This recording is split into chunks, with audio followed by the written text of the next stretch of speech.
سورج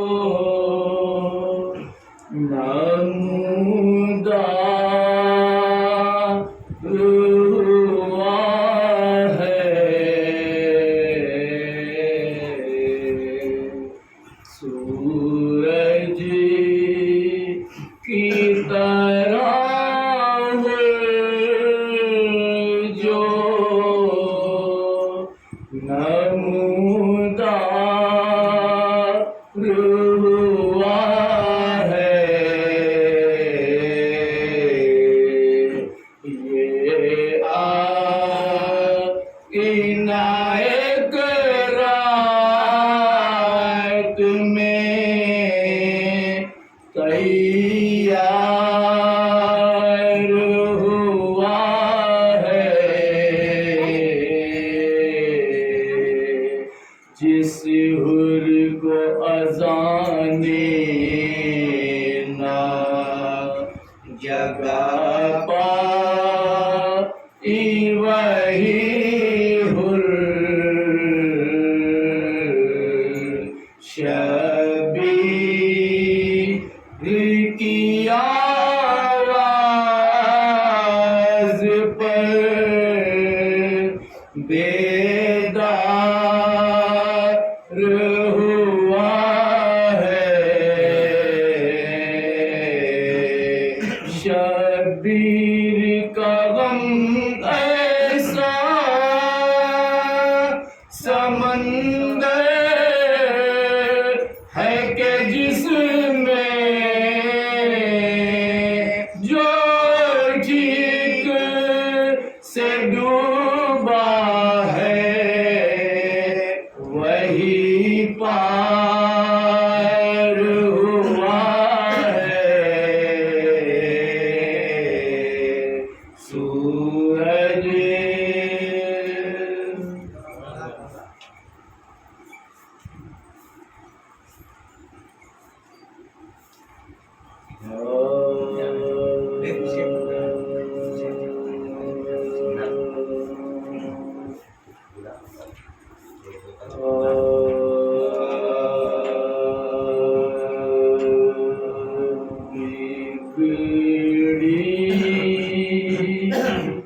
ہوئی تقدیر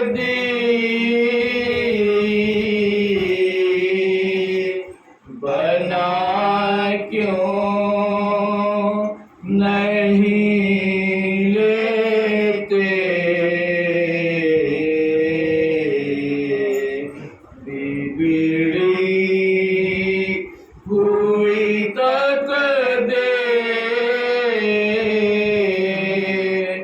بنا کیوں نہیں لیتے، دو اشک غم شبیر میں بہا کیوں نہیں لیتے، جنت کو بھی چھوڑ کر آ جائیں گی ذرا تم فرش عزا گھر میں بچھا کیوں نہیں لیتے، بگڑی سبحان اللہ۔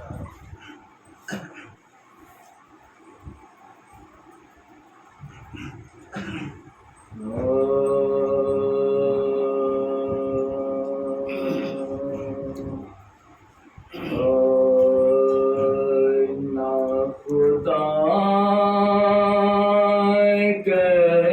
کہتے ہیں گر ہم تو بجاتے ہیں،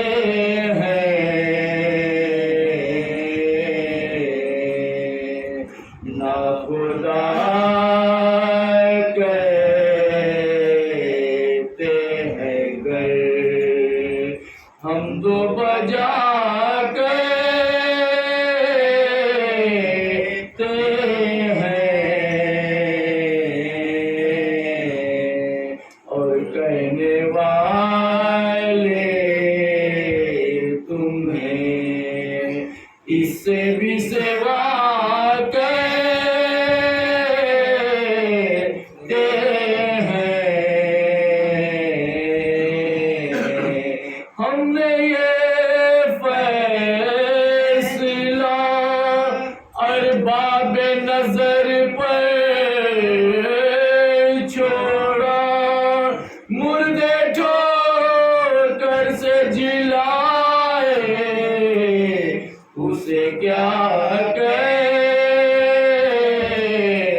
سبحان اللہ.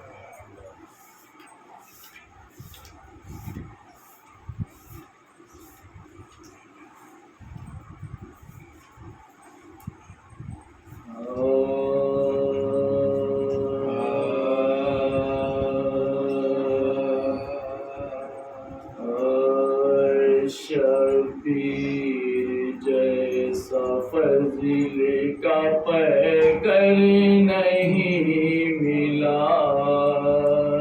شبیر جیسا فضل کا پیکر نہیں ملا. ڈھونڈا بہت کرم کا سمندر نہیں ملا. جیسا فضل کا پیکر نہیں ملا. حسرت لیے ہی مر گئے دنیا سے چند لوگ. حسرت لیے ہی مر گئے دنیا سے چند لوگ. رتبہ مگر علی کے برابر نہیں ملا. شبیر جیسا فضل کا پیکر نہیں ملا. منبر کے ساتھ ساتھ خلافت بھی پا گئے. منبر کے ساتھ ساتھ خلافت بھی پا گئے. سب کچھ ملا مگر در حیدر نہیں ملا. شبیر جیسا فضل کا پیکر نہیں ملا. ملتے ہیں ہاتھ ایسی فضیلت پہ وہ جنہیں. ملتے ہیں ہاتھ ایسی فضیلت پہ وہ جنہیں.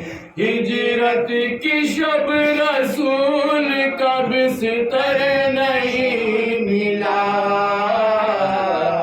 شبیر جیسا فضل کا پیکر نہیں ملا. تاریخ کے ورق کو کھنگالا بہت مگر. تاریخ کے ورق کو کھنگالا بہت مگر. اب تک ہمیں جواب برتر نہیں ملا. شبیر جیسا فضل کا پیکر نہیں ملا. اس سے بڑی شکست تیری ہوگی کیا یزید. اس سے بڑی شکست تیری ہوگی کیا یزید. کھنڈرات میں بھی ہم کو تیرا گھر نہیں ملا. شبیر جیسا فضل کا پیکر نہیں ملا.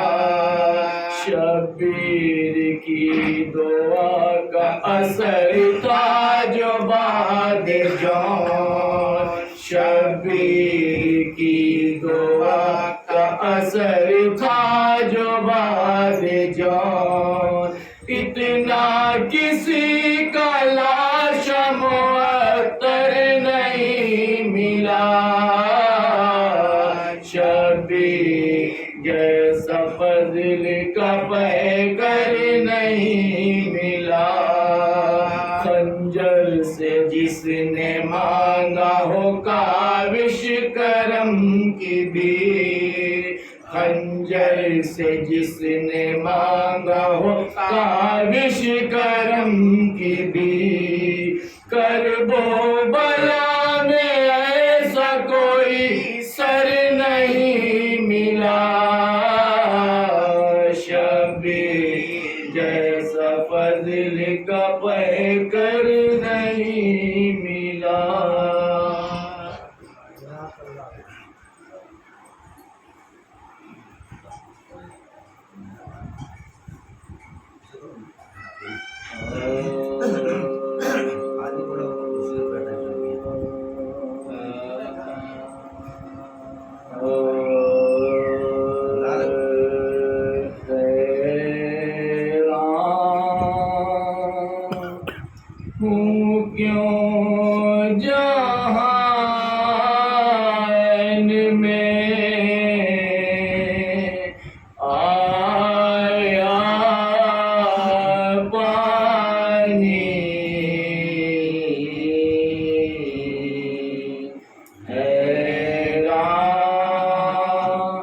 ہوں کیوں جہان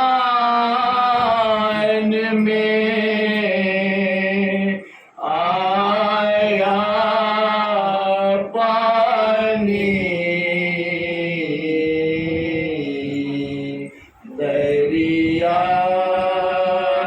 میں کس لیے ہے سمایا پانی اے ابر ہزار سال برسے تو کیا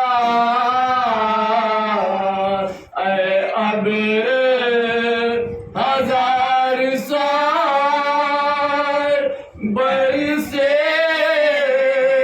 تو کیا شبیر نے مرتے دم نہ پایا پانی حیران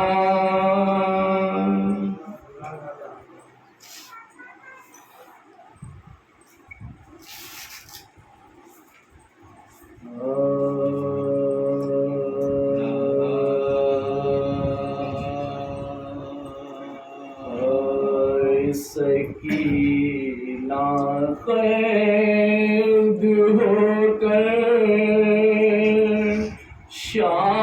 شام کے زندان میں جب آئی سکینہ قید ہو کر شام کے زندان میں جب آئی وہ بچی اس اندھیرے گھر کی تاریکی سے گھبرائی مقدر نے اسے آفت کی پہلی رات دکھلائی زمین تو فرش تھی سایہ فگنتا چرخ مینائی پھوپھی کے پاس رہتی تھی ناما کے پاس سوتی تھی برہنہ سر کھڑی زندہ کے دروازے پہ روتی تھی ادھر سے جو گزرتا تھا اسے کہتی تھی سنتا جا میں بے کس قید میں بیٹھی ہوں ایک پیغام ہے میرا اگر پاپا ملے تجھ کو تو کہیو تو قسم کھا کھا سکینہ پر مصیبت ہے خبر لو اے شہ والا جو وہ تجھ سے کہے خیمے میں سوتا چھوڑ آیا ہوں تو کہیو میں در زندہ پہ روتا چھوڑ آیا ہوں سکینہ قید ہو کر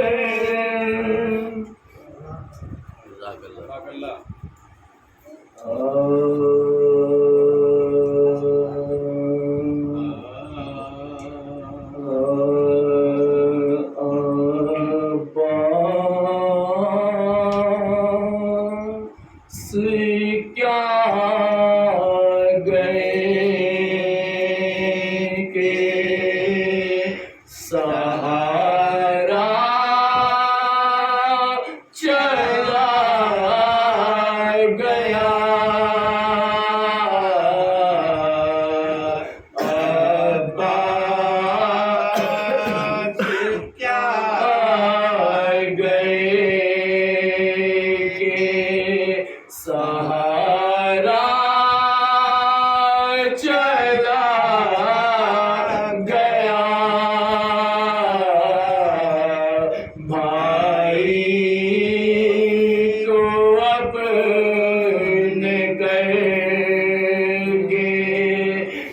اکیلا چلا گیا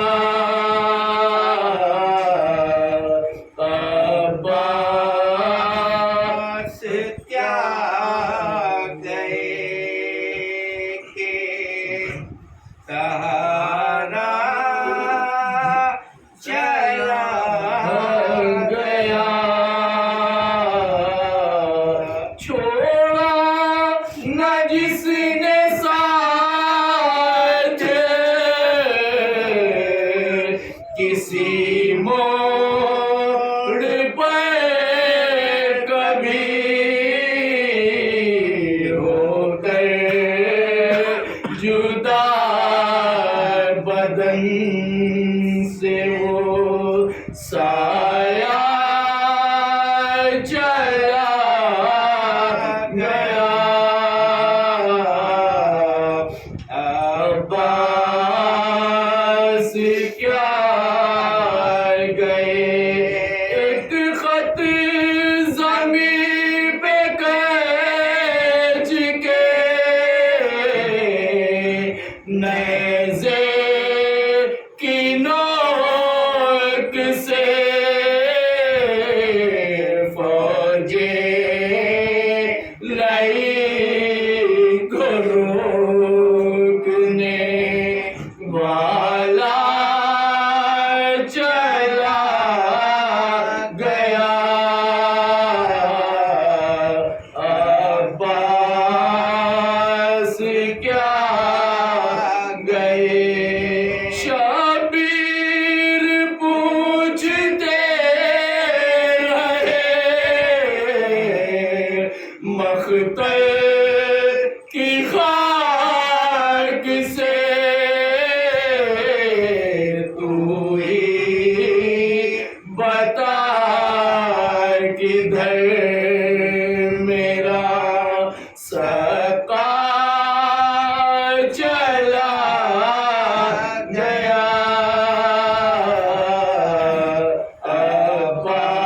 عباس کیا گئے آنکھیں اسی کو ڈھونڈ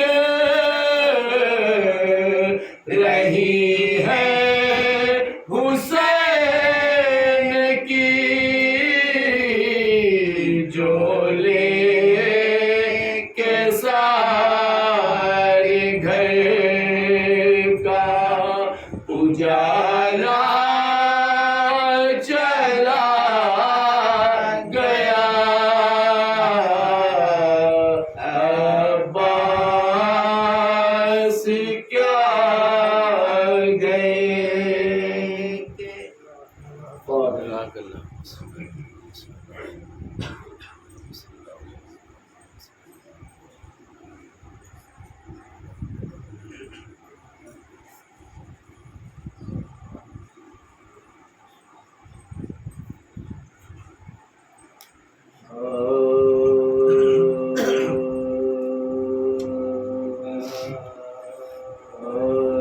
جب خیمہ گئے قرآن سے امام امم چلے فرمایا لو کریم نگہباں ہم چلے اکبر تو آگے لے کے وہ پرخو علام چلے سر ننگ پیچھے سید علی امم چلے جنگل میں شور نالاؤ فریاد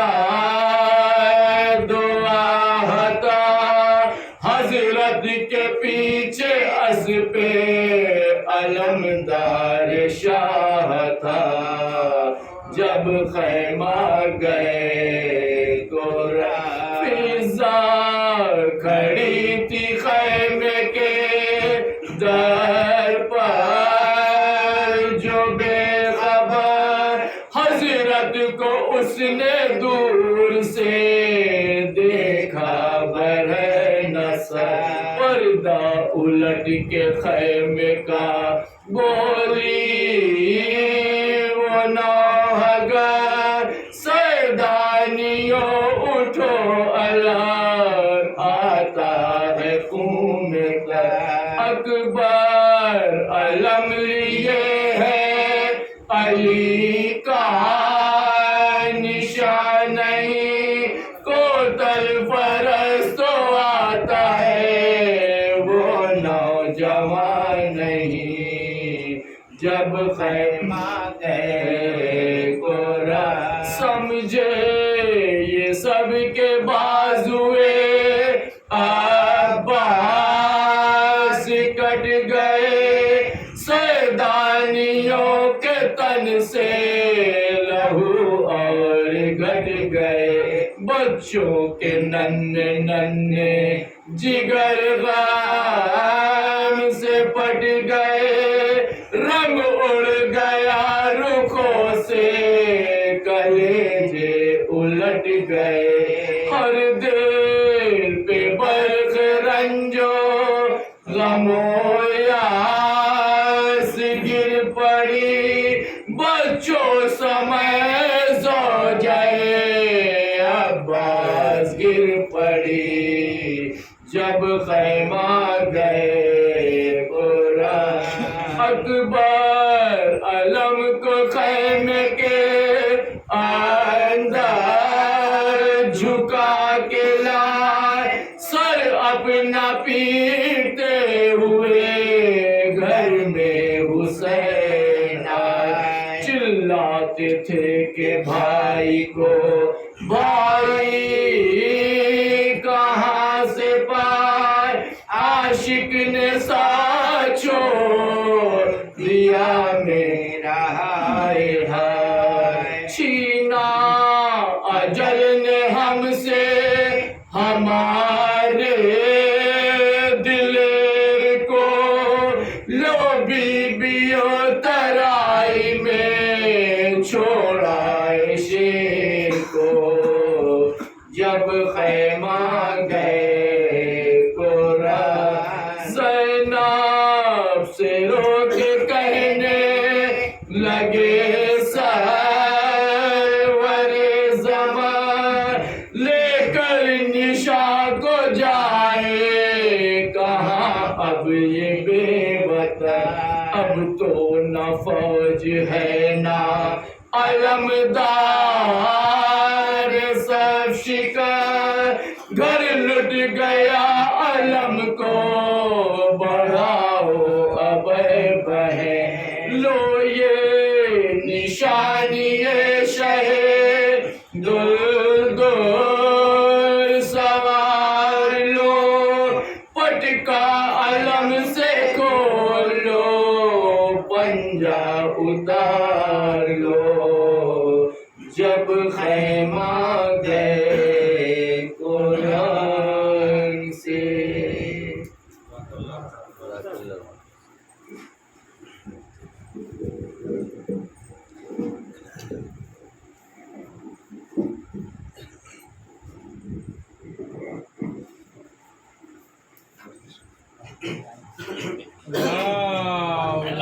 اللهم صل على محمد وآل محمد اللهم صل على محمد وآل محمد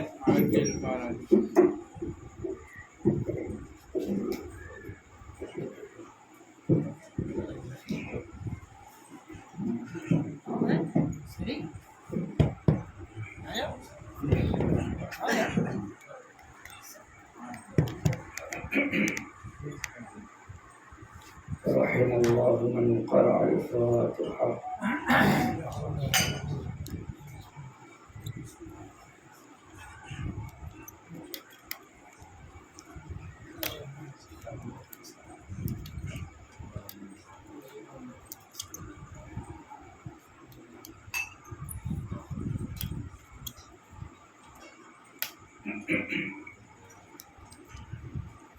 لا حول ولا قوة إلا بالله العلي العظيم.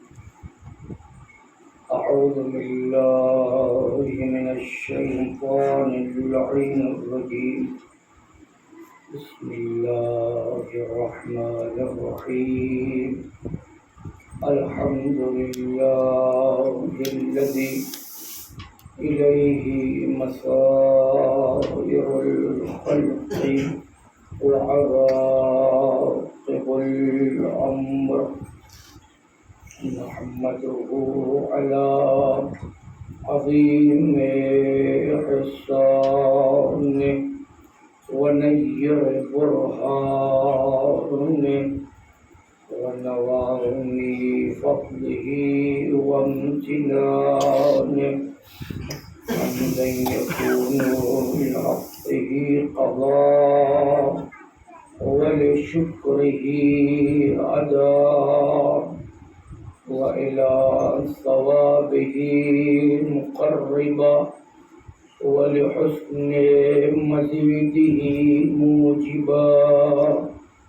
والصلاة والسلام على نبي رحمة الله وكلمة نوره ووالد هداته رحمته بالقاسم محمد. اللهم صل على محمد وآل محمد.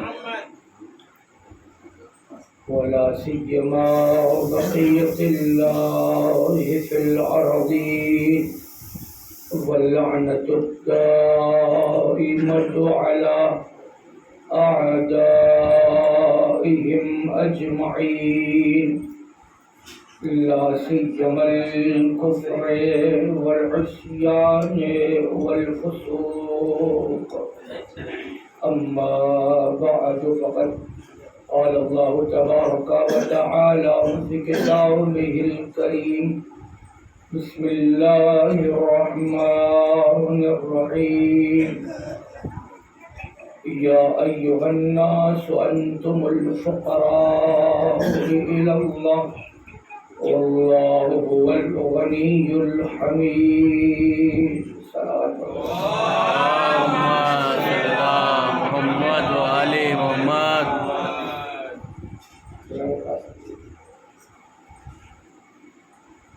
قبل اس کے اس آئے کریمہ کے ذیل میں کچھ عرض کیا جائے. دو عدد اعلان ہے. پہلا تو یہ ہے کہ اس کے بعد شیخ عالم جناب عباس علیہ السلام برآمد ہونے جس کی آپ حضرات زیارت سے مشرف ہوں گے، اور آپ تمامی حضرات کے لیے نظر کا اہتمام کیا گیا ہے. ایک سلامت پڑھو. اللهم صل على محمد وآل محمد. معزز و محترم مومنین کرام، قرآن مجید کی یہ آیت کریمہ جو کہ سورہ فاطر میں موجود ہے، 15ویں آیت ہے. ارشاد رب العزت ہو رہا ہے کہ اے لوگوں، تم خدا کی بارگاہ میں خدا کی طرف فقیر ہو، اور اللہ ہی فقط غنی ہے اور لائق حمد و ثنا ہے. ہر شے میں انسان مخلوق خدا فقیر ہے اور پروردگار عالم غنی ہے. ہمیں ضرورت ہے کہ ہم اس خدا کی عبادت کریں، اس کی اطاعت کریں، اس کی معصیتوں سے اور نافرمانیوں سے دوری کریں. ہم فقیر ہیں، پروردگار رب العزت غنی ہے. اس کو نہ ہمارے انفاق کی ضرورت ہے، وہ ہمارے انفاق سے بھی غنی ہے، وہ ہمارے مال سے بھی غنی ہے، وہ ہماری عبادت سے بھی غنی ہے، وہ ہماری اطاعت سے بھی غنی ہے۔ اس کو ہماری کسی بھی شے کی ضرورت نہیں ہے، اور ہمیں ہر شے میں بس اسی کی ضرورت ہے۔ یہی اصل مفہوم فقر و غنا ہے۔ تو جس کے پاس خدا ہو وہ فقیر نہیں ہو سکتا، چاہے اس کے پاس دولت دنیا میں سے کچھ بھی نہ ہو، شہرت نہ ہو، عزت نہ ہو، لوگ نہ ہو، پیسہ نہ ہو، لیکن اگر خدا اس کے پاس ہے، وہ خدا کے ساتھ ہے، تو اس سے بڑا غنی اور امیر کوئی بھی نہیں ہے۔ سبحان اللہ۔ لیکن اگر اس کے پاس دولت تو ہے، حکومت ہے، شہرت ہے، وسائل ہیں، سورس ہے، الی آخر جتنے بھی مفاہیم ہو سکتے ہیں، لیکن اگر اس کے پاس خدا نہیں ہے تو اس سے بڑا فقیر کوئی نہیں ہو سکتا۔ جہاں دعائے عرفہ کے جملے بہترین تفسیر اس آیت کریمہ کی اور تشریح کریں گے، فقرے میں موجود ہیں دعائے عرفہ میں، کہ وہ خدایا جس نے تجھے پا لیا اس نے کھویا کیا، اور جس نے تجھے کھو دیا اس نے پایا کیا۔ خدا کا مل جانا اور خدا سے دور ہو جانا، یہی فقر و غنا کا معیار اور ملاک ہے۔ لیکن خدا کیسے ملے گا، خدا کہاں ملے گا، خدا کس طرح سے ملے گا، یہ سوائے 14 معصومین علیہ السلام کے اللہم صلی اللہ محمد و آل محمد۔ نہ کسی کو پتہ ہے، نہ کسی کو خبر ہے، اور نہ ہی خدا نے کسی کو بتایا ہے۔ بس یہ جانتے ہیں کہ خدا کیا ہے، اور ان کے علاوہ اگر کسی کو پتہ بھی ہے کہ خدا کیا ہے تو وہ انہی کے ذریعے سے ہی جانتے ہیں، چاہے وہ کوئی بھی ہو۔ اس کا تعلق بس میں ملائکہ سے ہو، بس میں انبیاء اور رسول و اولو العزم سے ہو، کوئی بھی ہو۔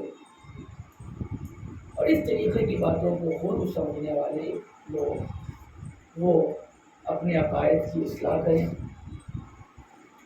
اپنے اعمال کو مضبوط کریں، کیونکہ اس طریقے کی بہت ہلکی بات کو اور عقائد کی بنیاد کو غلو سمجھ لینا، اس کا مطلب یہ ہے کہ ہمارے پاس درست عقائد نہیں ہیں، اور ہم شریعت سے، نماز سے، قرآن سے، توحید سے، رسالت سے، نبوت سے بہت دور ہیں۔ ہر شے کا مرکز، محور، ملاک، معیار فقط 14 ہے بس۔ اس کے علاوہ بھی لوگوں کی اپنی اپنی دلیل ہے، جس کی جو دلیل ہے وہ اپنا جواب دے گا۔ لیکن یہ جو آپ کے سامنے عرض کر رہے ہیں یہ بھی بہت سے مراجع کرام اور علماء کا نظریہ قرآن کی آیات اور روایات کی روشنی میں، تو اس میں انسان کو یہ نہیں کرنا چاہیے کہ سننے کے بعد جائے آپس میں بحث مباحثہ کرے کہ یہ کیسے پڑھ دیا، وہ کیسے پڑھ دیا، یہ تو غلو کر دیا، یہ تو گھٹا دیا، یہ تو بڑھا دیا۔ یہ غلط طریقہ ہے۔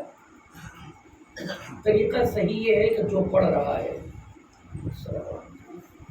جو پڑھ رہا ہے آپ اس سے پوچھئے، فی الوقت پوچھئے۔ آپ یہ جو آپ پڑھے چلے جا رہے ہیں اتنی اجازت نہ دیجیے کسی کو۔ اگر کوئی غلو کر رہا ہے، غلو کفر ہے، غالی کے اوپر خدا اور اہل بیت علیہ السلام کی لعنت ہے، تو آپ یہاں فرش اعظم پہ بیٹھ کے کیسے کسی انسان کو برداشت کر رہے ہیں جو ظاہراً قرآن کے خلاف گفتگو کر رہا ہے، اہل بیت علیہ السلام کے خلاف گفتگو کر رہا ہے؟ آپ کو پتہ ہے کہ غلو کرنا حرام ہے، غالی غلط ہے، ممبر سے بیٹھ کے وہ غلو کر رہے ہیں اور خاموشی سے بیٹھے سنے، منہ بنا رہے ہیں، اس کے بعد آپس میں گئے، دو لوگوں نے جا کے بات کر دیا، لڑ بھڑ لیا مثلاً۔ نہ، جو پڑھ رہا ہے اس سے پوچھیے، اور زیادہ بہتر ہے کہ اسی وقت پوچھ لیجیے۔ آپ ابھی ہم نے آپ کے سامنے پڑھا کہ ہر شے کا وسیلہ معیار ملا، چاہے نبی ہو، رسول ہو، العزم ہو، ملائکہ ہو، انسان ہو، بشر ہو، سب کے لیے ملا کو معیار ہو، وسیلہ ہو، واسطہ خدا تک پہنچنے کا فقط 14 ہو بس۔ سبحان اللہ سبحان ضرور اللہ ہے تو آپ ہم سے سوال کریے، یہ نہیں کہ فلاں نے یہ پڑھا، فلاں نے وہ پڑھا، اتنے بڑے علامہ نے یہ لکھ دیا، اتنے بڑے آیت اللہ نے فلاں لکھ دیا۔ یہ انسان کے اپنے خیال ہے کہ فلاں نے یہ لکھا، فلاں نے وہ لکھا، انسان اس کو سمجھ نہیں پاتا۔ اور ہم جن باتوں کو عرض کر رہے ہیں یہ بہت نیچے کا کوئی سلسلہ ہے جس کو آیت اللہ خمینی رحمۃ اللہ علیہ نے اپنی کتابوں میں بہت ہی بہترین انداز میں نقل کیا ہے۔ ہم نے ان کی باتوں میں سے بہت چھوٹی سی بات آپ کے سامنے رکھی ہے۔ وہ ایک انقلاب، جس انقلاب سے ہم خمینی صاحب کو پہچانتے ہیں، اسی طریقے سے انقلاب ان کا عقائد میں ہے۔ لیکن یہ اور بات ہے کہ وہ والا چیپٹر یا وہ والا باب عقائد والا خمینی صاحب کا، وہ ہم تک اور آپ تک پہنچ نہیں پایا۔ ہم لوگ عقائد کا پرچم تو اٹھائے ہوئے ہیں خمینی صاحب کے ذریعے سے، جو انقلاب آیا، ریولیوشن اور فلا فلا الی آخر، اس کے بعد ہم نے سب کچھ بدل دیا۔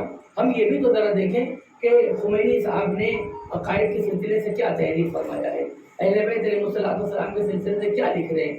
آپ نے ہمیں کو علامہ سمجھ لیا، ہمیں کو عبداللہ سمجھ لیا، ہمیں کو عالم سمجھ لیا، ہم جو کہہ رہے ہیں اور اس کے بنیاد پر آپ اپنے عقائد بنائے چلے جا رہے ہیں۔ بہرحال کہنے کا مقصد یہ ہے کہ ہم ان بزرگان کی کتابوں کو پڑھیں تو ہمارے لیے مسئلہ واضح ہوگا۔ تو یوں ہی کسی کو چھوڑ نہیں دینا چاہیے کہ جس کے جو سمجھ میں آئے پڑھ کر کے چلا جائے، کم سے کم فرشی عطا کی یہ نہیں ہونا چاہیے۔ دوسرا مسئلہ عرض کیا قرآن مجید کی آیت کریمہ، جہاں پروردگار عالم نے یہ کہا کہ اے لوگوں انتم الفقراء الی اللہ، تم بارگاہ خدا کے فقیر ہو، صفر ہو، خدا کے سامنے کچھ نہیں ہو۔ واللہ هو الغنی الحمید، اور پروردگار عالم ہی غنی ہے، اللہ کی ستائش ہے۔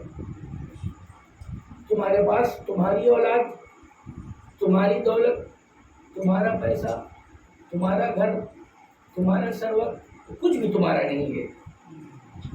یوں تو کہنے کو تم اپنے آپ کو مالک مجازی کہہ سکتے ہو، مالک مجازی بھی نہیں ہو، کیونکہ تم مالک مجازی تو اہل بیت علیہ السلام کو سمجھتے ہو۔ اگر ہم یہ کہہ رہے ہیں کہ مالک حقیقی خدا ہے، مالک مجازی یہ ہیں، پھر ہماری کہاں گنتی ہے؟ اور اگر ہم اپنے آپ کو مالک مجازی مان رہے ہیں تو اہل بیت علیہ السلام کو کم از کم کچھ تو اپنے سے اوپر ماننا ہی پڑے گا ہم کو۔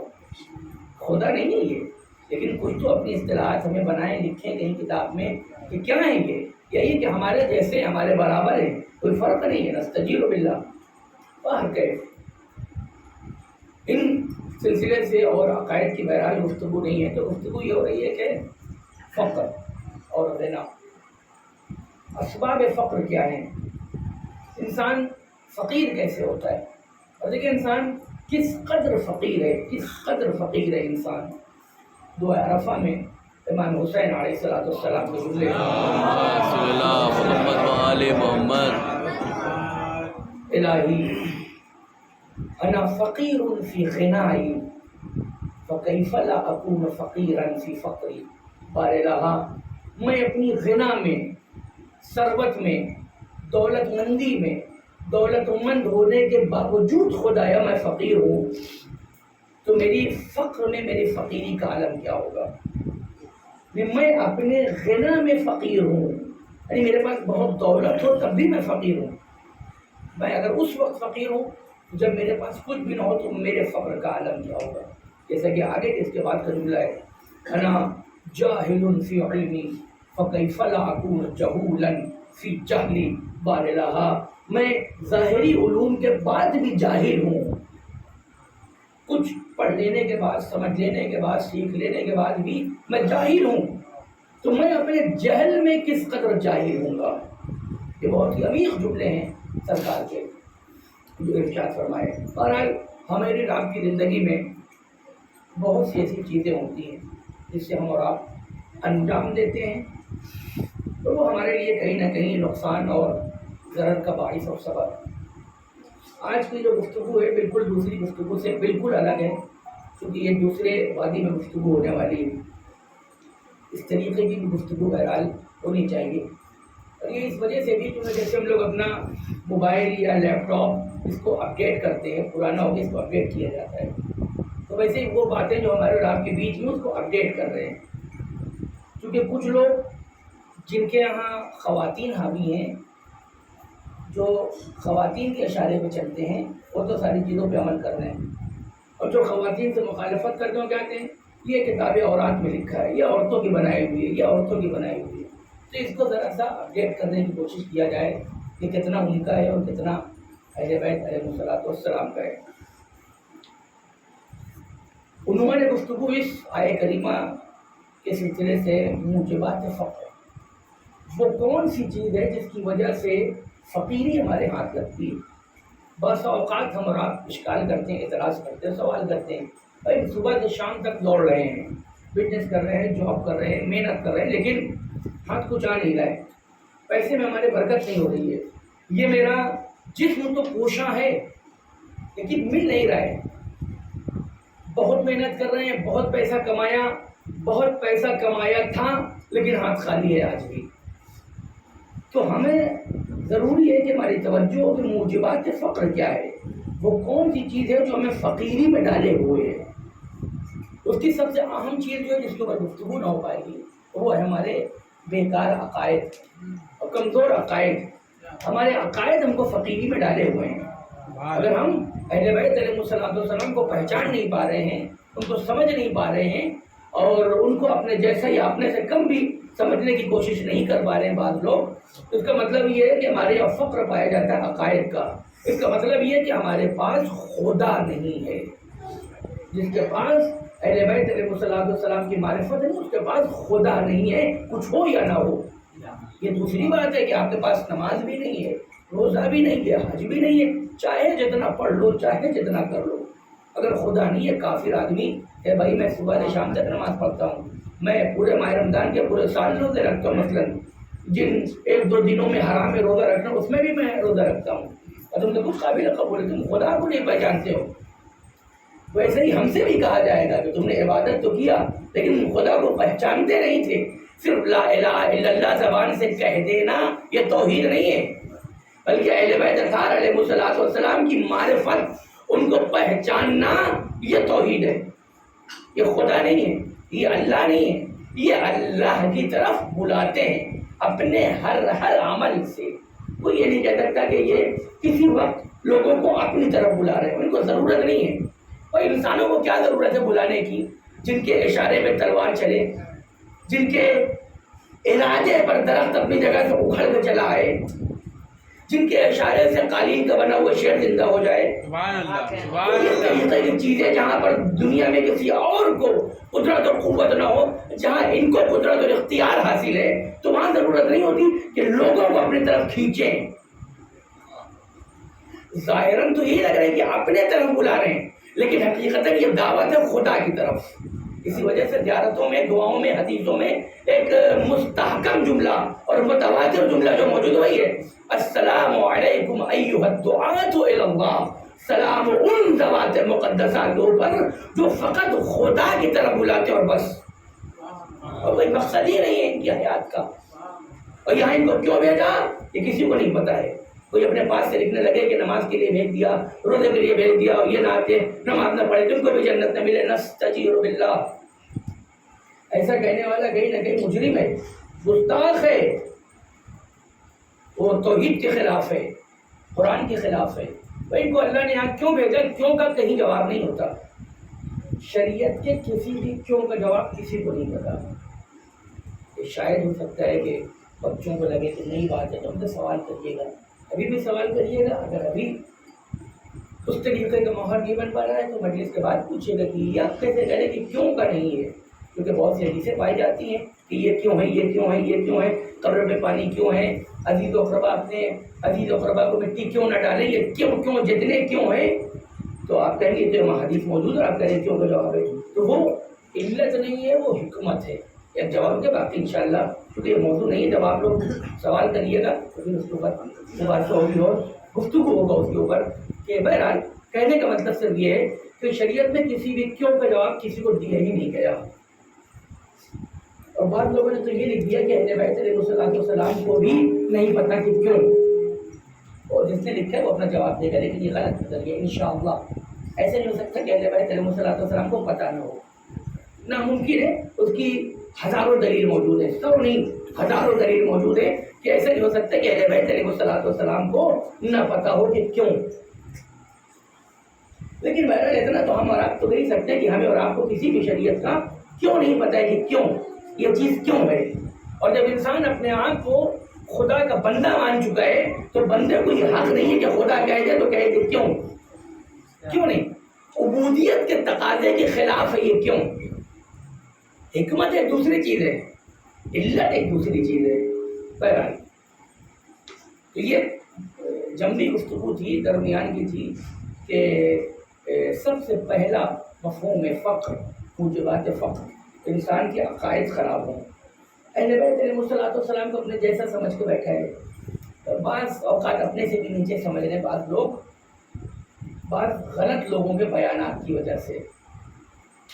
بہرحال وہ ایک الگ گفتگو پوری. تو پہلی چیز یہ ہو گئی. دوسری چیز اسباب ظاہری کیا ہیں فقر کے، جو ہماری گفتگو کا موضوع ہے کہ ہم دن بھر کام کر رہے ہیں، جاب کر رہے ہیں، بزنس کر رہے ہیں، محنت کر رہے ہیں اور پیسہ کچھ نہیں ہاتھ میں، بہت کم ہے لیکن ہاتھ خالی ہے. یہ فقیری کا باعث اور سبب کیا ہے؟ اس کی بہت سی چیزیں ہیں جو روایات میں اہل بیت علیہ السلام نے بیان فرمائی. میں نے عرض کیا کہ گفتگو کا انداز دوسرا ہے. آج پہلی حدیث مولا کائنات علیہ السلام سے،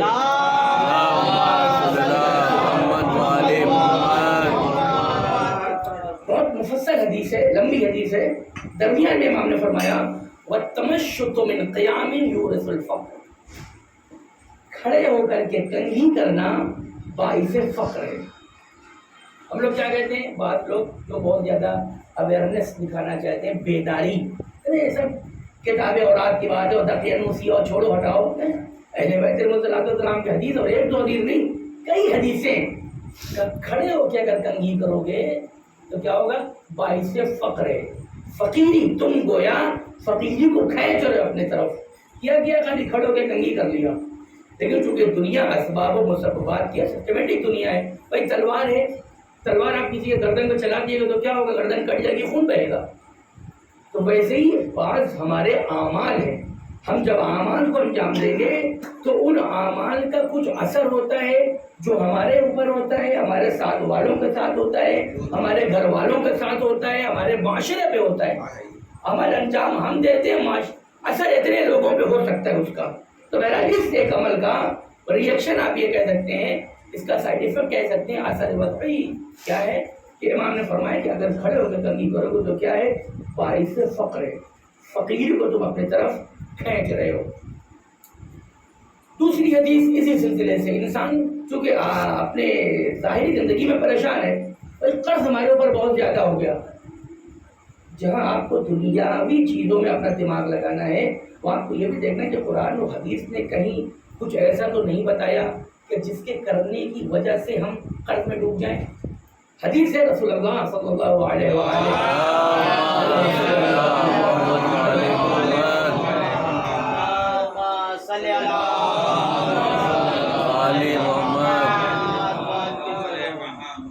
اور یہ بھی ایک انڈر بریکٹ چیز ہے کہ کسی کے کہنے سننے میں نہ آئیے گا کہ اہل بیت علیہ السلام کا نام آئے تو سلوات پڑھنے کی کوئی ضرورت نہیں ہے. بے بنیاد بات ہے اور کوئی بھی اس طریقے کی دلیل کسی کے پاس موجود نہیں ہے کہ صرف سرکار سے مخصوص ہے، باقی کسی کے نام پہ صلوات ضرور نہیں ہے. ہو یا نہ ہو، بہرحال یہ عمل مستحسن ہے. اس کو کم از کوئی مکروہ بھی ثابت نہیں کر سکتا. بھیا آپ کو قوم سے لڑنا ہے، قوم کو سمجھانے بتائیے بھیا ایسے مٹی دے رہے ہو منع ہے، ایسے مٹی دینا چاہیے. عزیز و قربا ہے، قبر میں تو اس کو مٹی دینا مکروہ ہے. جنازے کو ایسے نہ اٹھاؤ، مسجد میں ایسے نہ جاؤ، حمام میں ایسے نہ جاؤ. اس طریقے جہاں مکروہ ہم اپنی زندگی میں بھرے ہوئے ہیں اور اس کو لوگ واجبات کی حد تک سمجھ رہے ہیں، اس کے اوپر آپ زور دیجیے. ایسا کام فالتو کا نہ کریے جو مکروہ بھی نہ ہو، زبردستی قوم کو ڈسٹرب کرے. نہیں، نام آئے تو سلوات نہ پڑھیے، نماز کے بعد امام کے لیے دعا نہ کریے. ہم کب دعا کرتے ہیں امام کے لیے؟ اپنے زمانے کے امام کے لیے ہم کس وقت دعا کرتے ہیں؟ کب دعا کرتے ہیں؟ آپ کو بتائیں کب دعا کرتے ہیں ان کے لیے؟ کہ اگر لوگ جمع ہو کر کے دعا کو پڑھ رہے ہیں تو اس میں کیا غلط ہے؟ اور جس کو جلدی ہو واپس چلا جائے، نماز پڑھ کے جائے. کسی کو روک تھوڑی دیا جاتا ہے کہ تالا لگا دیا مسجد میں یا رکے رہیے باہر کے. تو یہ ساری جو باتیں یہ بالکل فالتو کی باتیں، اس پہ توجہ کی ضرورت نہیں ہونی چاہیے. اور کہنے والا خود بھی کہہ رہا ہے کہ کووڈ کی وجہ سے میرا حافظہ خراب ہو گیا ہے اور میں یاد نہیں رہتا، وہ خود بتایا بھی جا رہا ہے، لیکن عوام پریشان ہے، لوگ پریشان ہیں۔ بہرحال یہ بہت ہی مستحسن عمل ہے اور اس کے اس بات اور ثبوت کے اوپر روایات اور دلیلیں موجود ہیں کہ اہل بیت علیہ السلام کے ناموں پر بھی صلوات پڑھنی ہے، جس طریقے سے سرکار کے نام کے اوپر ہے، وہ دلائل موجود ہے اپنے آپ میں اور کئی۔ تو سرکار نے فرمایا کہ یہ حدیث جو سرکار سے فرماتے ہیں من انتشط قائما رکبہ الدین، امام نے فرمایا کہ اگر کوئی کھڑا ہو کر کے کنگھی کرے گا تو قرضے میں ڈوب جائے گا۔ یہ کون سی چیز ہے؟ ہمارے زندگی کے ظاہری اعمال ہیں۔ کھڑے ہو کے اگر کنگھی کرو گے تو یہ تم کیا کر رہے ہو؟ قرض کو کھینچ رہے ہو سکتا ہے تم نے اپنی زندگی کا سسٹم بہت اچھا بنا کر کے رکھا ہو جس کی وجہ سے مقروض نہ ہو، لیکن ہم کہیں نہ کہیں ایسی غلطیاں کریں۔ مثلاً آپ دیکھیے ایک بہت آسان سی مثال سمجھانے کے لیے، کسی بچے کو جب دنیا میں آنا ہو تو ماں اور باپ ڈاکٹر کو بھی دکھا رہے ہیں، ہر مہینہ لے کے جا رہے ہیں، ہر ہفتہ لے کر کے جا رہے ہیں، دوا بھی چل رہی ہے، انجیکشن بھی لگ رہا ہے، سب کچھ کر رہے ہیں، لیکن اس کے بعد خدا نخواستہ بچہ ساقط ہو گیا یا اس کے اندر کوئی عیب ہے یا کوئی کمی، اس کا ذمہ دار کون ہے؟ کا ماں اور باپ۔ ماں اور باپ ہو سکتے ہیں انہوں نے کسی عمل کو غلط طریقے سے اس کے آداب سے ہٹ کر کے مکروہ کے دائرے میں انجام دے دیا ہوگا، جس کا اثر اس بچے پہ ہو سکتا ہے کہ ہوا ہو۔ 100% نہیں کہہ سکتے کہ کوئی مثلا ایسا بچہ پیدا ہو جس کی آنکھ خراب ہے، پہلے نہیں ان کے والدین نے غلط فعل انجام دیا، نہیں، یہ ضروری نہیں ہے، لیکن یہ ہو سکتا ہے 70%، 80%، 90%۔ یہ کہ ہم نے دوا بھی کیا، علاج بھی کیا، سب کچھ کیا، بالکل خیال رکھا تھا، لیکن یہ نقصان ہوا۔ تو ویسے ہی یہاں کے اوپر ہوتا ہے، ہم نے پوری اپنی زندگی کو مرتب کر رکھا ہے، لیکن امام نے سرکار نے کیا فرمایا کہ اگر کھڑے ہو کر کے کنگھی کرو گے اس کا نقصان کیا ہوگا؟ قرض میں ڈوبو گے تم، رکبہ الدین، تو انسان قرض کا شکار ہو جائے گا، قرض اس کے اوپر آئے گے۔ تیسری حدیث غالباً امام موسیٰ کاظم علیہ السلام،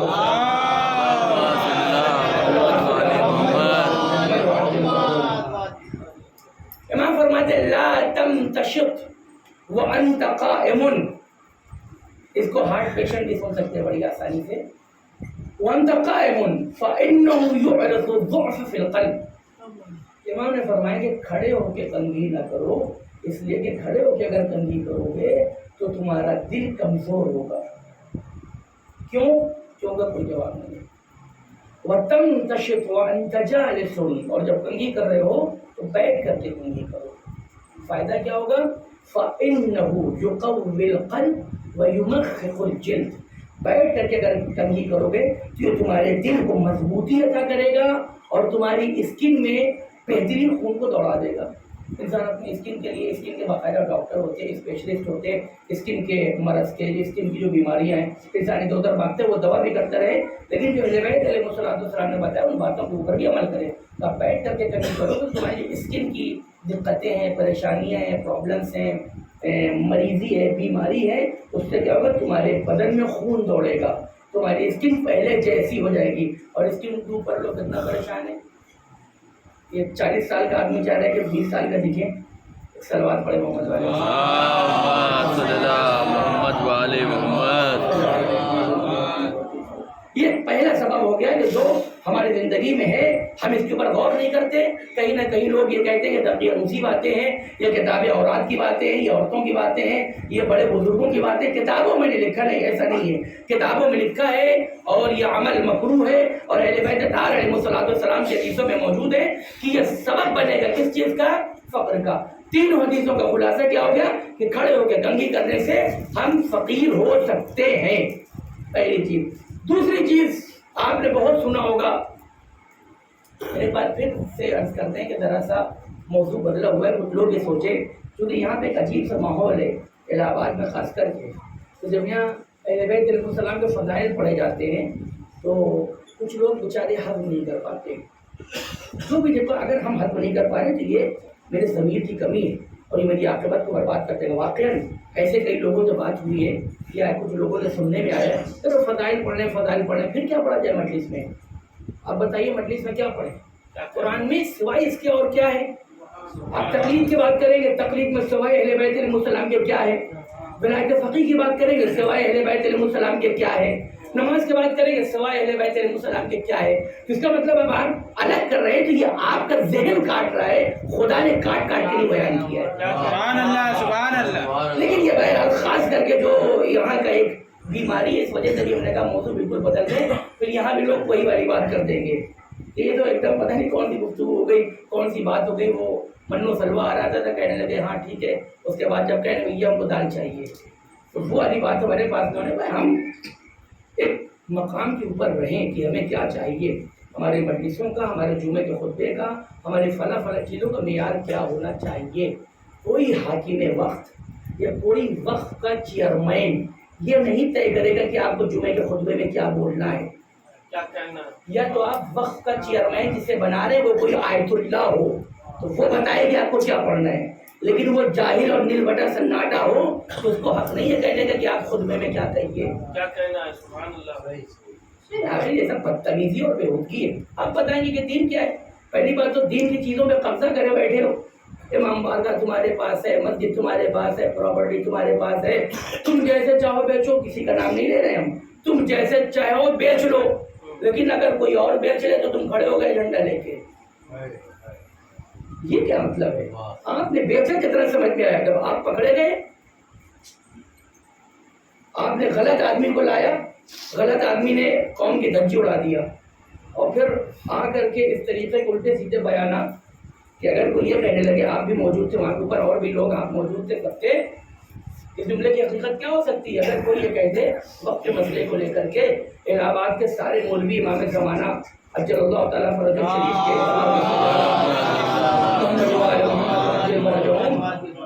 کے خدار ہیں. کلپ باقاعدہ موجود ہے، سب کے پاس ہے وہ یوٹیوب پہ. آپ اتنے بڑے علامہ ہو گئے ہیں، سارے مولانا کو آپ نے بتا دیا غدار ہیں. آپ سے پوچھیں کہ آپ نے کیا کیا کیا تو نہیں، آپ سے پوچھنے کا اپنے کیا ہے، آپ مر جائیں. مراجع کرام کو گالی دی جا رہی ہے، علماء کو گالی دی جا رہی ہے، لعنت کی جا رہی ہے، کوئی پوچھنے والا نہیں ہے. لیکن اگر آپ نے کسی مولانا کا بت بنا لیا اپنے قلب میں، اس کو برا نہ کہا جائے. باقی مراجع کرام کو بھلا گالی دیجیے، فیس بک پہ لکھیے، واٹس ایپ پہ لکھیے، خامنائی صاحب کے لیے لکھیے، جواد نقوی صاحب کے لیے، فلاں فلاں فلاں کے لیے لکھیے. آپ کو نہ کہا جائے. آپ نے جس مولانا کا بت یہاں بٹھا لیا اس کو نہ کہا جائے، جبکہ پورا ہندوستان سمجھ رہا ہے کہ 100 نمبر فراڈ ہے، یہ 100% فراڈ ہے، کون نہیں جانتا. لیکن آپ کو نہ کہا جائے اور آپ مراجع کو اوپر تہمت لگا رہے، مراجع کو لعنت کر رہے، ان کو ناسدہ اور نابزہ الفاظ سے یاد فرما رہے ہیں. بہرحال یہ بات دیکھیے پتہ نہیں کہاں سے کہاں نکل کے ایک سوال پڑے.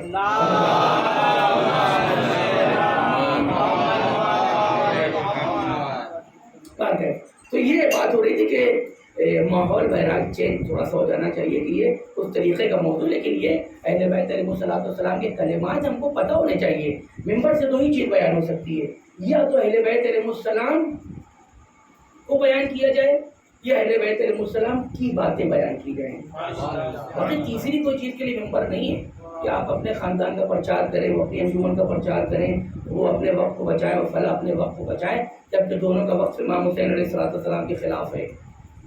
کہ کیا حالات کس وقت کو لے کر کے، ساری چیزوں کو لے کر کے اس وقت کتنے حالات خراب ہیں یہاں سے لے کر کے وہاں تک، یہ آپ ہم سے زیادہ اس چیز کو محسوس کر رہے. بہرحال تو فقیری کے اسباب میں سے ایک فقر یہ ہو گیا کہ ایک امیر. دوسرا فقر امام نے فرمایا، اور آپ لوگوں نے اپنے گھروں میں بھی دیکھا ہوگا کہ بڑے بزرگ منع کرتے ہیں کہ گھر میں جالا نہیں ہونا چاہیے. اب بعض لوگ کہتے ہیں جالا تو مکڑی نے وہاں بن دیا تھا جب سرکار غار میں چلے گئے تھے، تو اچھا نہیں ہے، خراب ہے. کیا کہ دونوں حدیثیں الگ الگ ہیں. عنکبوت کو، مکڑی کو مارنا منع ہے، اسی طریقے سے گھر میں مکڑی کا جالا رکھنا بھی منع ہے. دونوں الگ الگ چیز ہو گئی. اگر انسان غار سے لا کر کے ملحق کرنا چاہ رہا ہے کہ سرکار غار میں چلے گئے تو اس نے جالا بن دیا، وہ آ کر دیکھنے لگے کہا نہیں اس کا مطلب کوئی کیا ہی نہیں، یہاں سے چاہتا تو یہ جالا کہتے سالم رہتا. وہ جس نے بھی لکھا تاریخ سے لکھا وہ اس کا ذمہ دار ہے. جس چیز کو میں گفتگو کر رہا ہوں تو امام نے فرمایا کہ نظفوا بیوتکم من حوک العنکبوت، مکڑی کے جالے سے اپنے گھر کو پاک رکھو، صاف رکھو. فَإِنَّا تَرْكَهُ فِي الْبَيْتِ يُورِثُ الْفَقْرَ، اس کو گھر میں چھوڑ دینا کیا کرے گا؟ فقیری کا سبب ہے. تو جب تک کما رہے ہو، بزنس کر رہے ہو، جاب کر رہے ہو، فقیری، فقر کچھ نہیں مل رہا ہے، کچھ نہیں بچ رہا ہے، برکت نہیں ہو رہی، نہیں ہم کچھ ایسا عمل انجام دیں. اسی کے ساتھ ساتھ مکڑی کا جالا اپنے گھر میں رکھنا، جہاں ایک طرف سبب فقر ہے، دوسری طرف شیاطین کے کھنچنے کا سبب ہے. نگیٹو انرجیز جسے آپ کہہ سکتے ہیں، شیاطین کے کسی کے اوپر کوئی آ گیا، پل آ گیا، پریشان کرے ہوا ہے، تو یہ ایک دم غلط نہیں ہے. اس کا مفہوم موجود ہے کہ برے شیاطین کون ہوتے ہیں؟ برے جنات جو ہوتے ہیں وہ شیاطین ہوتے ہیں. تو یہ جو ہمارے چیز میں بہت سی ہمارے گھروں میں موجود چیزیں، ان میں سے ہے کہ مکڑی کا جالا. اگر یہ جالا آپ کے گھر میں لگا ہوا ہے تو ہم آپ دعوت دے رہے ہیں برے جنوں کو اور شیاطین کو کہ وہ ہمارے گھر میں آئیں. بہرحال یہ جالے والی بات ہو گئی. اسی میں سے بہت سی چیزیں ایسی ہیں. ایک حدیث ہے سرکار دو عالم صلی اللہ علیہ وسلم،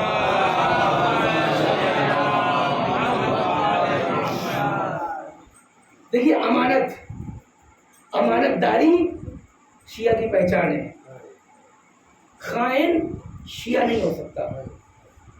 محب ہو سکتا ہے، دوسری بات ہے، محب بھی نیچے کے کیٹیگری کا، محب بھی خائن نہیں ہوتا. شیعہ کی پہچان کیا ہے؟ اہل بیت علیہ السلام کو چاہنے والے کی امانت دار ہوتا ہے، امین ہوتا ہے. امین امانت کا مطلب یہ نہیں کہ آپ نے رومال رکھا دیا تو جیسے رکھا ہے ویسے واپس کر دیں. امانت ہر چیز میں امانت داری، مال میں امانت داری، فعل میں امانت داری، قول میں امانت داری. جیسے سنا ہے ویسے ہی نقل کرے. کہ پتہ نہیں یہاں ہم نے وقف کا نام لیا، سب کچھ پڑھا، کسی کا نام لیا، کسی مولانا کا نہیں لیا، اور اب باہر جا کے کہتے ہیں کہ فلاں کا نام لے کے پڑھ دیا، تو یہ خیانت ہے. البتہ ہمیں اس کا کسی کا ڈر تھوڑی ہے، خوف ہے. جو ہے تو آپ لوگ خود سمجھ رہے ہیں کہ وہ کون ایسا غلط آدمی ہے. ہمیں نام لینے کی ضرورت نہیں ہے، اور ضرورت اور وقت کا تقاضا بھی نہیں ہے. بہرحال تو یہ خیانت ہے. غلط طریقے سے نقل کر دینا کہ آپ سے بات ہو رہی تھی، آپ گئے کہ فلاں صاحب ایسا کہتے ہیں، فلاں صاحب کا یہ نظریہ ہے، تو یہ بھی خیانت ہے. تو سرکار نے فرمایا کہ لیس منا من خلف بالامانہ، جو امانت کی خیانت کر دے وہ ہم میں سے نہیں ہے. سرکار فرما رہے. اس کے بعد کیا فرمایا؟ الامانۃ تجلب الرزق والخیانۃ تجلب الفقر، کہ امانت داری سے آپ کے پاس رزق آئے گا اور خیانت کرنے سے فقیری ہاتھ لگے گی. یورث الفقر تورث الفقر، کہ خیانت کی وجہ سے فقیر بنتے چلے جاؤ گے. اس کے علاوہ روایات اور احادیث میں بہت سی ایسی چیزیں ہیں کہ جو موجبات فقر ہے، جو سبب فقر ہے، جس کی وجہ سے انسان فقیر ہوتا ہے. حدیث مفصل ہے، واقعاً 2 گھنٹے 3 گھنٹے اور 4 گھنٹے بھی گفتگو ہو تو وہ روایات اور احادیث جو کہ معتبر ہیں اور معتبر کتابوں میں موجود ہیں، یعنی کہ کہیں ادھر ادھر پرانی کسی کتاب میں لکھی پڑھی ہوئی ہو جس کا اعتبار ہونا، بلکہ کتاب کافی میں، کتاب وسائل میں، استبصار میں، تہذیب میں، من لا یعذرہ الفقیہ میں، ان کتابوں میں یہ روایات اور یہ احادیث موجود ہیں. ہماری رات کی ذمہ داری ہے کہ جہاں ہم اپنے دنیاوی رزق کے لیے پریشان ہیں، اس پہ ہم متوجہ بھی رہیں کہ ہم کوئی ایسا عمل انجام نہ دے دیں جس کی وجہ سے ہماری محنت بیکار ہو جائے. 30 منٹ ہو بھی گئے اور میں ختم کروں گا اپنی بات. اس پہلی چیز کو پھر آخر میں لاتے ہوئے کہ اصل فقیری کیا ہے؟ خدا کا نہ ہونا. دعا عرفہ کی دل میں بار الہ، جس نے تجھ کو پا لیا اس نے کھویا کیا، اور جس نے تجھے کھو دیا اس نے پایا کیا. خدایا میں اپنی غنا میں فقیر ہوں، میں اپنی دولت مندی میں فقیر ہوں، تو میری فقیری میں میرے فقر کا کیا عالم ہوگا. خدایا میں اپنے علم میں جاہل ہوں، تو میری جہالت میں میرے جہل کا انداز کی کیفیت کیا ہوگی. انسان اس کے اوپر غور کرے. اصل فقر ہے خدا کا نہ ہونا، اصل فقر ہے انسان کے عقائد کا کمزور ہونا، اصل فقر ہے اپنوں کو چھوڑ کے غیروں سے دین لینا. یہ فقر ہے انسان کیا، اور یہ موجبات فقر ہے کہ انسان غلط لوگوں کو جس کی خود ہدایت نہ ہو وہ ہمیں اور آپ کو کیا ہدایت دے گا. مثلا جیسے بہت سے نام ہیں، طاہر القادری جیسے جتنے بھی ہیں، یہ سب علی انجینئر مرزا فلا فلا فلا الی آخر، جتنے سب نام ہیں، ہمیں ضرورت نہیں ہے. ہمارے یہاں بحران نہیں ہے علماء کا، ہمارے یہاں حدیثوں کا بحران نہیں ہے. ہمارے ایسا نہیں کہ حدیثوں کو اور قرآن مجید کی تفسیر کرنے والے لوگ نہیں ہیں کہ ہم ان لوگوں کے پاس جا کے اپنا دین سمجھنے کی کوشش کریں. جب یہ اپنا دین نہیں سمجھ پائے ہیں تو ہمیں کیا سمجھائیں گے؟ سبحان اللہ سبحان بھائی ہمیں اللہ. اپنا دین لینا ہے، وہ علماء سے لیں گے، مراجع سے لیں گے، فقہاء سے لیں گے، جس نے اپنی زندگی وقف کر دیا نا. لیکن ایسا نہیں کہ امامہ لگائے بیٹھے لیکن اندر سے خالی ہے.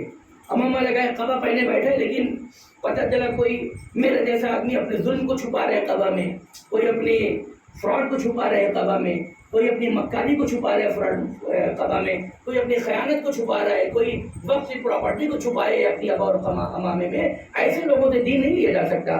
چونکہ اگر ان کے پاس دین ہوتا تو یہ خود ایسی حرکت نہ کرتے.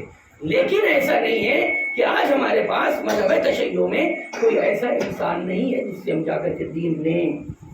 موجود ہیں لوگ، اور جب بھی ہم کسی دوسرے کی طرف جائیں گے تو سوائے فقر کے کچھ اور ہاتھ نہیں لگے گا.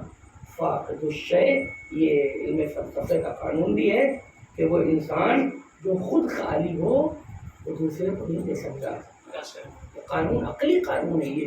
میں نے یہیں سے اپنی گفتگو کو مکمل کر دیا، ختم کر دیا. ہم اہل بیت اطہار علیہ الصلوۃ والسلام کو پہچانیں، ان کی معرفت حاصل کریں، ان کے فضائل کو سمجھنے کی کوشش کریں. ہمیں جو ہندوستان سے ایران، عراق اور در سے خارج اور مرجعیت فلافل یہ ساری چیزیں، یہ پورا نظام اس لیے ہے کہ اہل بیت علیہ الصلوۃ والسلام کو پہچانیں. کسی بھی منزل پہ پہنچنے کے بعد انسان یہ نہیں کہہ سکتا کہ اب ہمیں ضرورت نہیں ہے. بڑے سے بڑے مراجع کرام بھی ہمارے اس سلسلے میں کوشاں ہیں. ہم اہل بیت علیہ الصلوۃ والسلام کو پہچانے تو کسی بھی ہمارے مرجع نے، کسی بھی فقیہ نے یہ نہیں لکھا کہ ہم جتنا اہل بیت علیہ السلام کو پہچاننا تب ہم پہچان چکے، اس کی کوئی ضرورت نہیں ہے. ہماری رات کی زندگی کا مقصد ہے ہماری مجلسوں کا، ہماری جلوسوں کا، ہماری محفلوں کا، ہماری مدرسوں کا، ہماری زندگی میں جو کچھ ہے اس کا مقصد فقط یہ ہے کہ ہم اہل بیت علیہ السلام کو پہچانیں. کیونکہ جب تک اہل بیت علیہ السلام کو نہ پہچانیں گے تب تک خدا پہچانا نہیں جا سکتا. ہماری رات کی زندگی کا مقصد ہی ہے کہ خدا کو پہچانے. خدا کو پہچاننا ہمارا مقصد ہے بس، اس کی ہماری کوئی ذمہ داری نہیں ہے. تو بغیر اہل بیت علیہ السلام کو پہچاننے کے خدا سمجھ میں نہیں آ سکتا. اور اہل بیت علیہ السلام سے کٹ کے کوئی خدا سمجھانا چاہے تو بت سمجھائے گا، خدا نہیں سمجھائے گا. چاہے وہ بت کسی عمارت میں رکھا ہو، چاہے وہ بت اس پیکرے خاکی میں رکھا ہوا، جو قرآن نے کہا ہے کہ اپنے نفس کی پرستش کرے. یہی معیار فقر کا، یہی معیار غنا کا، یہی معیار علم کا، یہی معیار جہل کا. اگر آپ اللہ کو پہچانتے ہیں تو عالم بھی ہیں، غنی بھی ہیں، دولت مند بھی ہیں، باشرف بھی ہیں، عزت مند بھی ہیں. اہل بیت علیہ السلام کو پہچانتے ہیں تو، اور اگر نہیں پہچانتے تو آپ سے بڑا جاہل کوئی نہیں ہو سکتا. چاہے آپ نے امامہ رکھ لیا ہو، چاہے آپ نے قبا پہن لیا ہو، چاہے آپ کسی بھی لباس میں آ گئے ہوں، اگر اہل بیت علیہ السلام کو نہیں پہچانتے تو ساری دنیا کے برابر آپ کے پاس حکومت کیوں نہ ہو، شداد ہی کیوں نہ بن جائے، سوائے فقیری کے کچھ اور ہاتھ نہیں آ سکتا. وہ جنہوں نے سب کچھ عطا کیا، ان کے ساتھ کس طریقے کا لوگوں کو برتاؤ رہا. چند جملے اور چند مراحل مقتل کے، اور جیسا کہ اعلان کیا گیا کہ جناب عباس علیہ السلام کے علم مبارک کی شبیہ کی زیارت سے آپ حضرات مشرف ہوں گے. اس سلسلے سے چند جملے مسائل کے عرض کر کے اپنی گفتگو کو مکمل کر دوں. مقتل میں جب سب آن کی اجازت لیتے رہے اور شہید ہو گئے، مکاتب نے لکھا کہ سرکار ابوالفضل عباس علیہ السلام آن کے ذہن وقا طلب فرمانے لگے. میرے آقا ابو جرل میں جانے کی اجازت فرمایا کہ میرے عباس لو تفرق عسکری، میرے عباس، میرے بھائی، اگر آپ چلے گئے تو میرا لشکر درہم برہم ہو جائے گا، میرا لشکر ختم ہو جائے گا. مورخین اس کے بعد اپنے جملے کو لکھتے رہیں تو جناب عباس نے کہا کہ مولا اب وہ لشکر ہی کہاں جس کا میں علمدار ہوا کرتا تھا. یہ جملہ ہو سکتا ہے کسی مقتل میں لکھا ہو، اس کا منع نہیں کر سکتے، لیکن اس بات کو سمجھ ضرور سکتے ہیں کہ جناب عباس علیہ السلام اپنے آپ میں اکیلے تنہا امام حسین علیہ السلام کا لشکر ہے، اکیلے لشکر ہیں، کیونکہ ابھی تک جتنے بھی شہداء پشت فرض سے کرم نگزار کربلا پہ تشریف لائے ہیں ان کے لیے سرکار حسین علیہ السلام نے جو بھی جملے کہے ہوں، لیکن وہ جملے نہیں کہے، وہ مرثیہ نہیں پڑھا جو جناب عباس کے لیے پڑھا ہے۔ جناب اکبر کے گرتے ہوئے یہ ضرور کہا ہے، یا بنیا علیکا، یا بنیا اے میرے لال، تمہارے بعد اس زندگانی دنیا کے اوپر خاک ہے، اللہ دنیا بعدک العفا، میرے لال اس دنیا کے اوپر خاک ہے۔ جناب قاسم کے لیے مرثیہ پڑھاؤ میرے لال، واللہ یعز علیہ، میرے لیے بڑا سخت ہے میرے لال قاسم کہ تم نے مدد کے لیے پکارا میں پہنچ نہیں پایا، اور جب کہ میں آیا تو میرا آنا کوئی فائدہ نہیں پہنچاتا۔ جناب علی اصغر کے لیے کہا ہو کہ خدایا یہ قربانی بھی میرے لیے آسان ہے کیونکہ تو دیکھ رہا ہے کہ جتنے بھی جملے ہیں مقاتل میں سب کے لیے کہے ہیں، لیکن جناب عباس کے لیے جو جملہ سرکار سید الشہداء علیہ السلام نے کہہ دیا وہ جملہ کسی اور کے لیے نہیں کہا کہ ادھر جناب عباس کی صدائے آخر آئی، ادھر سرکار حسین نے اپنے کمر پہ ہاتھ رکھا اور مرثیہ پڑھ دیا، الآن انکسر ظہری آخری، اے میرے بھائی عباس تمہارے جانے سے میری کمر ٹوٹ گئی، میرے عباس اب دشمن ہمیں تانا دیں گے، میرے عباس تمہارے جانے سے میری کمر ٹوٹ گئی۔ لیکن مقتلوں نے لکھا ہے، ارباب رضا ارباب مقاتل نے لکھا کہ جناب عباس علیہ السلام کے جب بازو قلم کر دیے ملعونوں نے، اور ایک عجیب کیفیت تھی، سر کے اوپر لوہے کا برد مارا۔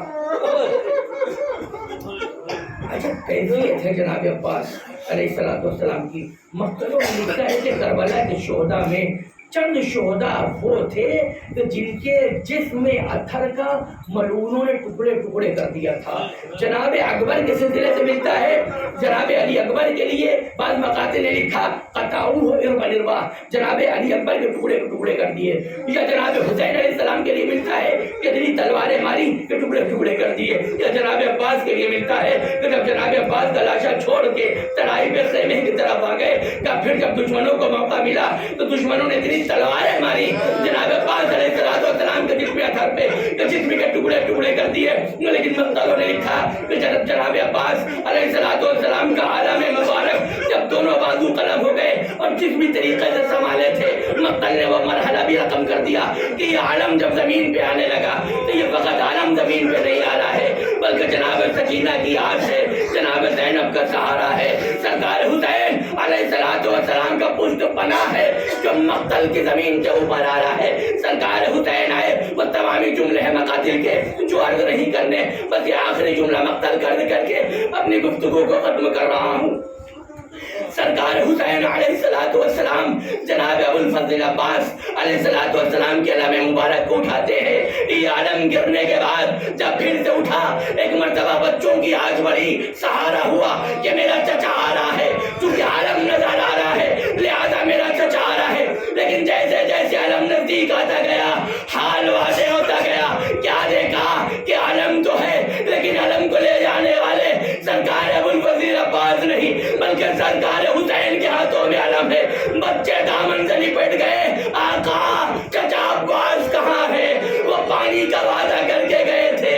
پھر بعض مقاتل نے لکھا جناب زینب نے جب اس علم کو دیکھا، خالی علم کو دیکھ کے بس ایک مرثیہ پڑھا، یہی کہا حسین سے، اے میرے بھیا حسین، علم کو دیکھ کے میں یہ سمجھ تو گئی کہ میرا عباس مارا گیا، لیکن میرے حسین میرے بھیا سب کے لاشیں مقتل سے خیمے میں آئے ہیں۔ علی اکبر کا لاشا آیا، قاسم کا آیا، جون و محمد کا آیا۔ ارے میں سمجھ تو گئی میرا عباس مارا گیا، لیکن میرے عباس کا لاشا نظر نہیں آتا، میرا عباس نظر نہیں آتا۔ بہن زینب، عباس نے منع کر دیا، وصیت فرما دی کہ آقا میرے لاشے کو مقتل سے خیمے میں نہ لے جائیے گا۔ وَيَعْلَمُ الَّذِينَ ظَلَمُوا أَيَّ مُنقَلَبٍ يَنقَلِبُونَ أَسْتَغْفِرُ اللَّهَ لِي وَلَكُمْ مَدَدُ عليه